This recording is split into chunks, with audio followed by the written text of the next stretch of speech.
Hello बच्चों, online class में आपका स्वागत है। बीएड फर्स्ट ईयर एवं बीएड सेकेंड ईयर गणित शिक्षण में एक टॉपिक ऐसा है जो दोनों के लिए कॉमन है और लगभग गणित के जो पाठ्यक्रम है वो फर्स्ट ईयर और सेकेंड ईयर दोनों में समान है। तो कुछ ऐसे सब्जेक्ट और ऐसे टॉपिक आएंगे जिसके लिए मैं कॉमन क्लास ही लूंगा। तो आज जो गणित में जो एक विषय आया, टॉपिक आया है, उसके लिए कॉमन क्लास है। तो उस प्रकरण का नाम है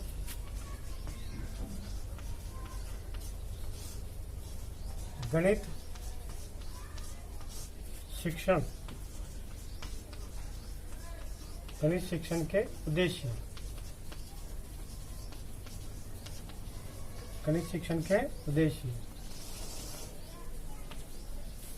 आपको ज्ञात होगा कि हम कोई भी कार्य करते हैं उसके पीछे उद्देश्य अवश्य होता है। बिना उद्देश्य के कार्य कोई भी नहीं किया जाता है, क्योंकि बिना उद्देश्य के अगर कोई कार्य किया जाए तो उस कार्य में ना तो सफलता मिलती है और न ही लक्ष्य की प्राप्ति होती है और न ही उद्देश्य की प्राप्ति होती है। इसलिए हर कार्य में कहीं न कहीं उद्देश्य अवश्य छिपा होता है। तो ऐसे ही हम अगर गणित का शिक्षण करवा रहे हैं, यानी गणित शिक्षण करवा रहे हैं, गणित को पढ़ा रहे हैं, गणित का अध्ययन करवा रहे हैं, गणित की शिक्षा दे रहे हैं, गणित का ज्ञान दे रहे हैं, तो उसके पीछे उद्देश्य क्या है? उसके पीछे उद्देश्य क्या है? उन उद्देश्यों के बारे में आज हम ऑनलाइन वीडियो के माध्यम से अध्ययन करेंगे। तो इन उद्देश्यों को दो तरह से बांटा हुआ है। एक तो है सामान्य उद्देश्य और एक है विशिष्ट उद्देश्य। सामान्य उद्देश्यों को मतलब हम एक जनरली उसका उपयोग में लेते हैं और विशिष्ट उद्देश्यों को हम एक खास तौर पे ही इसका उपयोग किया जाता है। जैसे सामान्य उद्देश्य में पहला सामान्य उद्देश्य,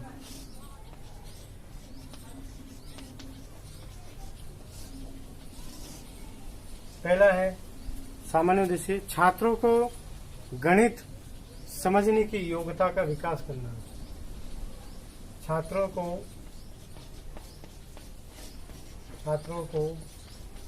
गणित समझने की योग्यता का विकास करना।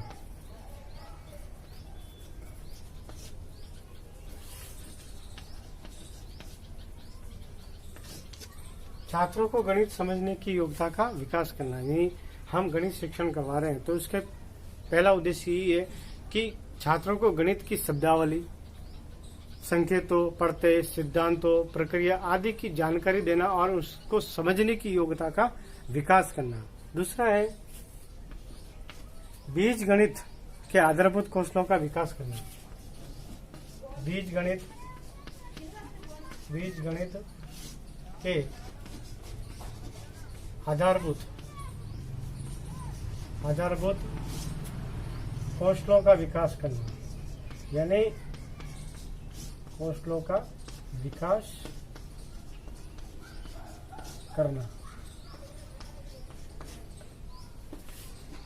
बीज गणित में आपने देखा होगा कि ज्यादातर उसमें बहुपदीय चलते हैं और वो बहुपदीय उसमें कौशलों का विकास होना जरूरी है, तभी वो बीज गणित के सवाल सॉल्व कर पाएगा। अब इसके बाद में रेखा गणित में ज्यामिति और ड्राइंग संबंधी कुशलताओं का विकास करना। रेखा गणित में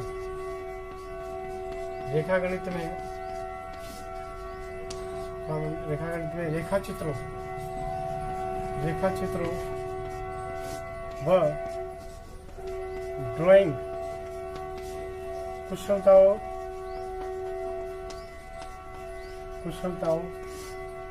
का विकास करना।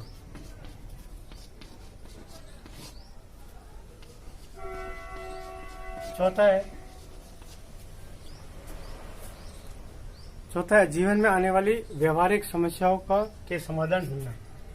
जीवन में आने वाली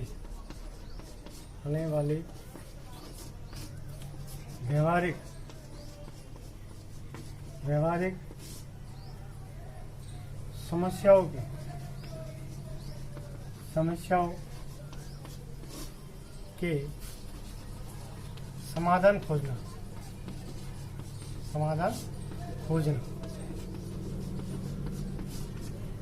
पांचवा है गणित के ज्ञान की अन्य क्षेत्रों में उपयोगिता करना। गणित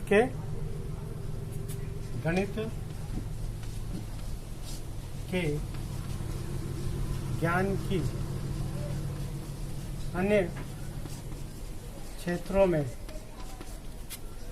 उपयोगिता लेना, मतलब एक क्षेत्र से दूसरे क्षेत्र में उस ज्ञान का उपयोग करना। छठा है गणित की सौंदर्यता और की शक्ति को गणित की सौंदर्यता की प्रशंसा करना।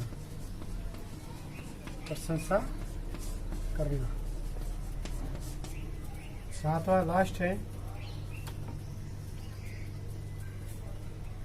गणित में रुचि पैदा करना। गणित में रुचि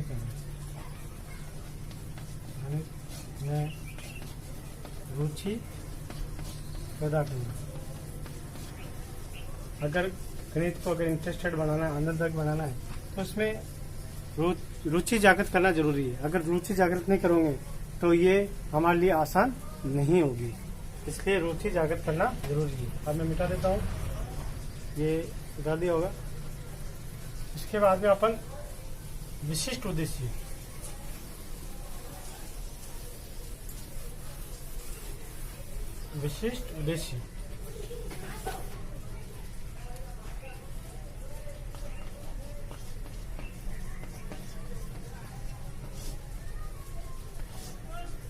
जिससे पहला है छात्रों के मस्तिष्क को एक प्रकार का अनुशासन प्रदान करना। छात्रों के मस्तिष्क को अनुशासन प्रदान करना।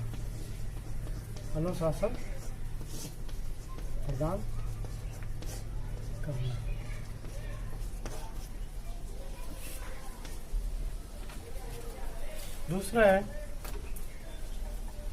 छात्रों को तकनीकी के लिए तैयार करना।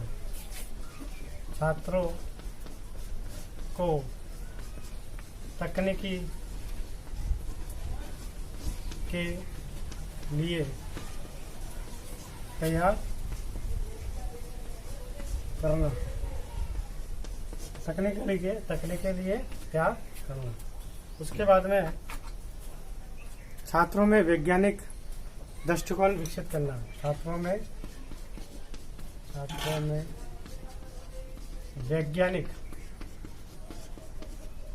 दृष्टिकोण विकसित करना।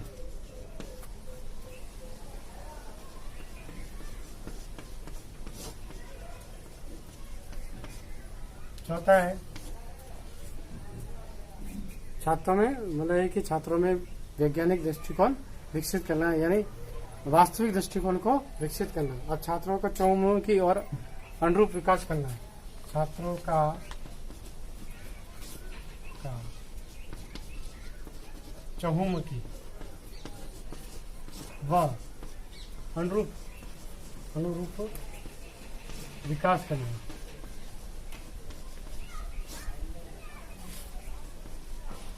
छात्रों का मतलब है कि चहुमुखी और उनके अनुरूप जो सी उनकी योग्यता है उसके हिसाब से उनका विकास करना। महान गणितज्ञों, विशेषज्ञों और भारतीय गणितज्ञों की योग्यता और खोजपूर्ण प्रवृत्ति का अध्ययन करना, यानी महान गणितज्ञों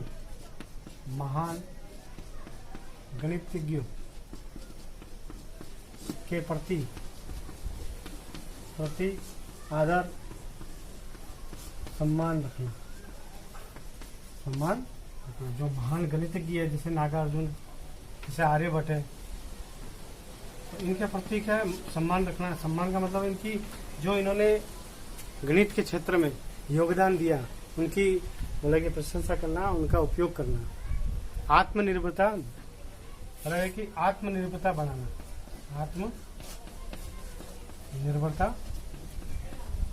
बनाना, छात्रों को आत्मनिर्भरता बनाना, ये थे अपने विशिष्ट उद्देश्य, यानी छात्रों को आत्मनिर्भर बनाना। तो ये सामान्य उद्देश्य और विशिष्ट उद्देश्य आपको समझ में आए होंगे, आशा करता हूँ। अगर नहीं समझ में आया हो तो आप कमेंट्स बॉक्स में और व्हाट्सएप पे पूछ सकते हो। और एक आवश्यक बात, अपनी जो अटेंडेंस है वो कमेंट्स बॉक्स में अपना नाम, अपने पिता का नाम लिखकर अवश्य दर्ज कराएं। धन्यवाद।